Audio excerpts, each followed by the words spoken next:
Hi, I'm Ben. Hi, I'm Greg. And today we're going to be making beer using a kit. And to do this we're using the microbrewery. This is one of our most popular kits. So inside the box we've got the Woodford's Wherry concentrated beer kit, which is a 40 pint beer kit. We've got a pot of cleaner steriliser, we've got a long plastic spoon, we've got a hydrometer, we've got a trial jar, we've got a siphon, we've got an LCD liquid crystal thermometer, it's a fermentation bucket, and we've got a pressure barrel. So we've got a 40 pint Woodford's Wherry concentrated brewer's wort kit here. So what's in the box? Got 2 cans of hot concentrated malt extract and a packet of yeast. What we're going to do first of all is we're going to warm these cans up to soften the syrup that's inside, because it's a bit like treacle. Then we're going to open those cans, put them into the fermenter. Okay, so we're going to heat these tins up with some hot water, and that's just going to soften up the malt extracts inside. We're going to leave them for about 5 minutes, and we'll take them out and then open them up with a tin opener. Okay, so these have been in the hot water now for about 5 minutes, and watch out, they might be slightly warm. All we're going to do now is just dry them off and open them up with a tin opener.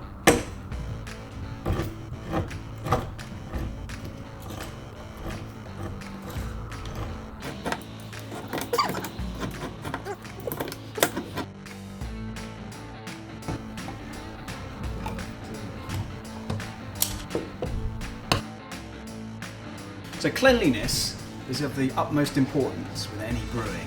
So we've already used the sterilising powder in the kit to sterilise this bucket and anything that's going to touch the wort after we've made it. So we get the 2 cans that Ben's opened and softened up, and we're going to pour them into the clean fermenter. You can see the lovely hopped malt extract. And because we've softened it, it's a lot easier to get out, and we want to get as much as possible out of these tins, because anything we leave in the tins is going to lower the final ABV, the gravity of the beer, because this is all the sugars basically. So we use a kettle of water just to rinse out.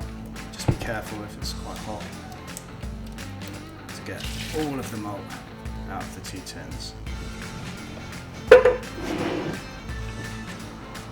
Then we add the rest of the kettle full of water, just to help us be able to mix the water and the malt extract together so we don't get any lumps. And we give it a good stir. Once you've added the hot water, then what you need to do is add cold water up to the volume that says on the beer kit. This beer kit is 23 litres, 40 pints, so we're just going to add cold water until we achieve that volume. So we've topped this one up to the 5 gallon mark, 23 litres, which is what's required for this kit. Just check the particular instructions of your kit, some kits do vary. And it's also worth checking the calibration on your fermenter if you're using it for the first time. Often the guidelines on the side are a guideline, and obviously if they're out by a litre or 2, then it's going to affect the gravity of your beer.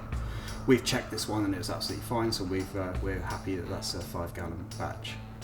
Once you've got it hydrated up to the volume you need to give it a good stir with a sterilised spoon to get lots of oxygen into the beer. This is going to help the yeast in its primary stages of fermentation and will help have a nice healthy fermentation, which will in the end give you better beer. You can just do this by giving it a good stir, get lots of splashing. Probably want to stir it for 3 or 4 minutes to get a nice foamy head going before we pitch the yeast. Right, Ben, my arms out. Do you want to do a bit of this?